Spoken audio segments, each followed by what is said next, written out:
You wake up on a Tuesday. It's 8 a.m. You have a dentist appointment or maybe a Zoom meeting with your boss, but it isn't until 3 p.m. Technically, you have 7 perfectly good, completely free hours to get things done. You could do the laundry, run to Target, finally answer those emails, or even just relax and watch a movie. But instead, what do you actually do? You sit on the couch, you stare at your phone, you check the clock. 9:15, 10:30, 11:45. You are completely, inexplicably paralyzed. You can't start a project, but you also can't relax. You are trapped in this bizarre, uncomfortable purgatory. And as the hours tick by, the guilt starts creeping in. You tell yourself, I'm so lazy. Why am I wasting my entire day? But what if I told you that you aren't being lazy at all? What if right now, your brain is actually performing an exhausting, invisible task that you don't even realize is happening? And this is where things get interesting, because what you're experiencing isn't a time management problem. It's a very specific, deeply ingrained psychological phenomenon.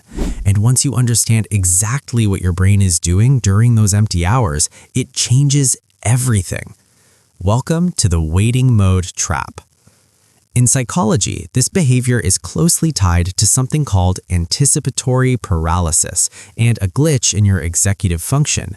When you have a scheduled event later in the day, your brain doesn't look at the hours leading up to it as free time. Instead, it classifies that entire block of time as a pre-task. Think of your brain like a smartphone.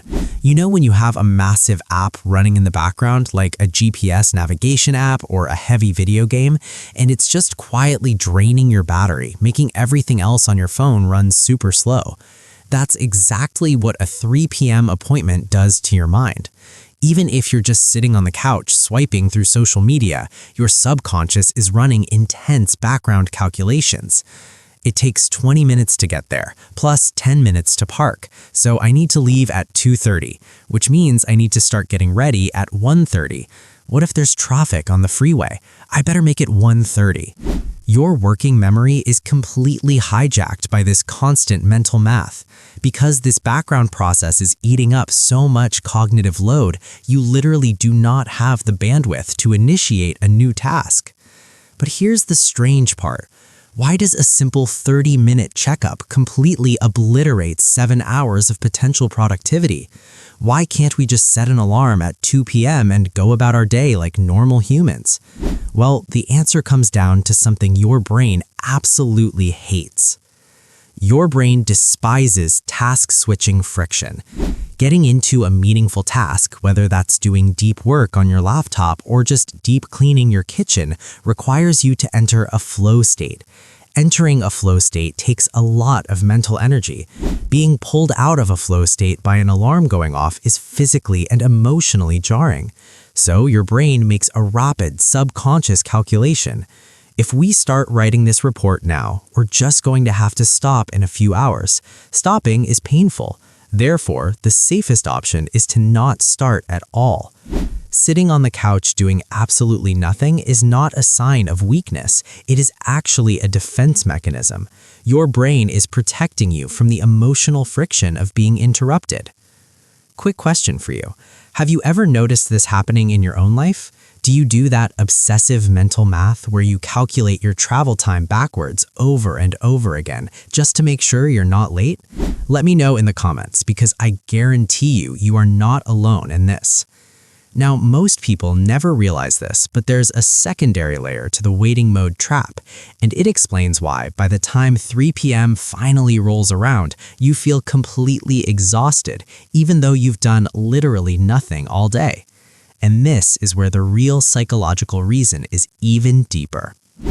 You feel so drained because waiting mode is actually a low-grade fight or flight. You're experiencing hypervigilance. When you have an appointment looming over you, your internal clock is on high alert. You are actively guarding your time. Imagine you're a security guard standing at a door for 6 hours. You aren't lifting heavy boxes. You aren't running around. Physically, you're just standing there, but mentally, you are constantly scanning, watching, and waiting. By the end of the shift, you are totally wiped out. That is what your brain is doing before a 3 p.m. appointment. You aren't relaxing, you are actively, intensely waiting. And waiting is hard work. This is exactly why the relief of a canceled plan feels so incredibly intoxicating.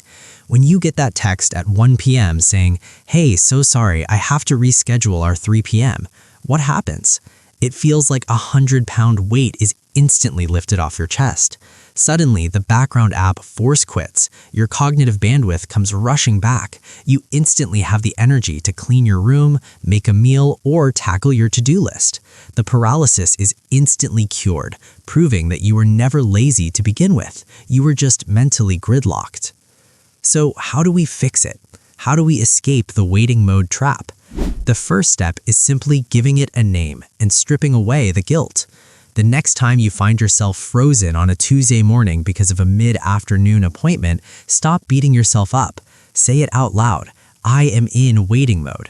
Instead of trying to force yourself into a massive 2-hour project, try lowering the stakes. Tell your brain, we aren't going into a flow state today. We're just going to do a 5-minute micro task.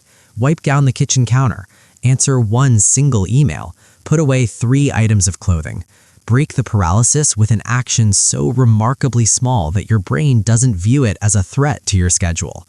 But above all, recognize that your mind is just trying to keep you safe, organized, and on time in a ridiculously fast-paced world. You aren't broken. You aren't lazy. You're just human. If this video made you feel a little more understood today, gently tap the like button and make sure to subscribe. We explore the weird, unspoken psychological habits we all share but never talk about. Thank you so much for watching, and I'll see you in the next one.